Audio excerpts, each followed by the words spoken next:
Welcome back. I hope you are enjoying our lectures. In the previous lecture, we got introduced to the low level APIs. As a part of this lecture, we'll understand resilient distributed datasets, that is RDDs. Any idea what is an RDD? Can you just pause a video and think? RDD represents an immutable partition collection of the records that can be operated on parallel. Then let me ask you a question. How about the data frames? Are data frames immutable or not? Can you tell me if the data frames are immutable or not? They are immutable. And are they partitioned or not? Yes, they are partitioned. Can they be operated on in parallel or not? Yes, they can be operated on parallel. But then why is there special treatment to the RDD as compared to the data frames? That's because when Spark came into existence somewhere in 2010, 11, and 12, immutability and partitioning and parallel processing was the hot thing which was going on. That's where all these inventors of Spark, in a way, ended up defining a RDD as an immutable partition collection of records which can be operated on in parallel. In data frames, it is taken. Data frames means they are immutable, they are partition collection of records, and they can be operated on in parallel. So only the distinction here is RDDs are low-level APIs of Spark, which are immutable partition collection of records that can be operated on in parallel. I hope you got it now.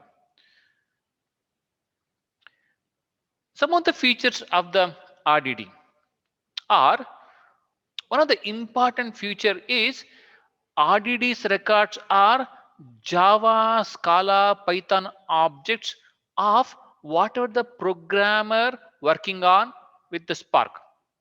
Means if somebody is working with a Java and Spark, RDD is a Java object. If somebody is working with a Python and Spark, it is a Python object. That is one of the important aspect, and that also has a repercussions as and when we move forward in this lecture. Because RDDs are the objects of a programmer's choice, they give the programmer complete control, right? Because you have a flexibility, you have a control to manipulate them as you want, as you need, and you can store anything you want in the objects which are defined by Python or Java. But this will not come without any potential issues. Yes, we do have a flexibility, we do have a control because they are the Python objects or the Scala objects, but this great power will not come without any potential issues. Every manipulation or interaction or transformation between the values must be defined by a hand. That is the thing here. You have a great power, but whatever you are doing, that need to be defined by a programmer here.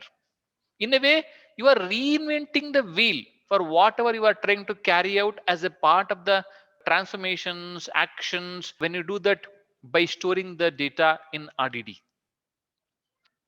And one more important aspect here is, whenever you want to do any optimization, they require much more manual work. Means when you say manual here, we got to write many lines of code, because Spark actually doesn't understand the inner structure of the records, because the records are a Python or Scala objects. But in case of structured APIs, because structured APIs are in a way defined, handled, controlled by a Spark completely, Spark understands the inner structure of the structured APIs very well as compared to the low level APIs.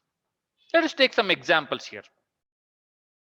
Whenever you use a structured APIs like data frames that can automatically store the data in optimized compressed binary format because Spark understands that really well.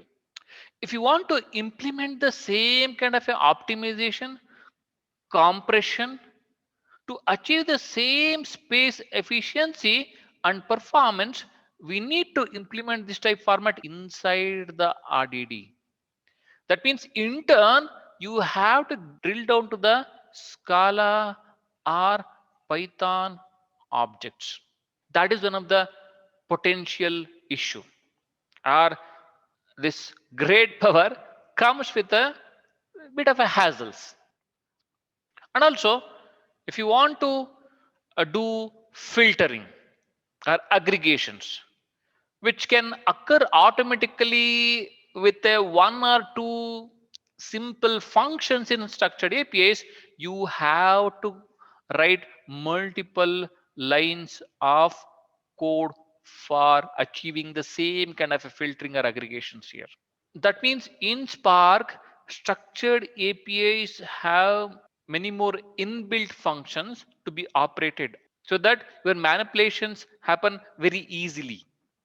For this reason, it is highly recommended to use the Spark structured APIs in most of the times.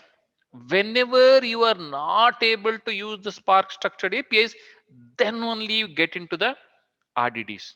That's the reason, as a part of this whole course, we are mostly focusing on the data frames rather than RDDs.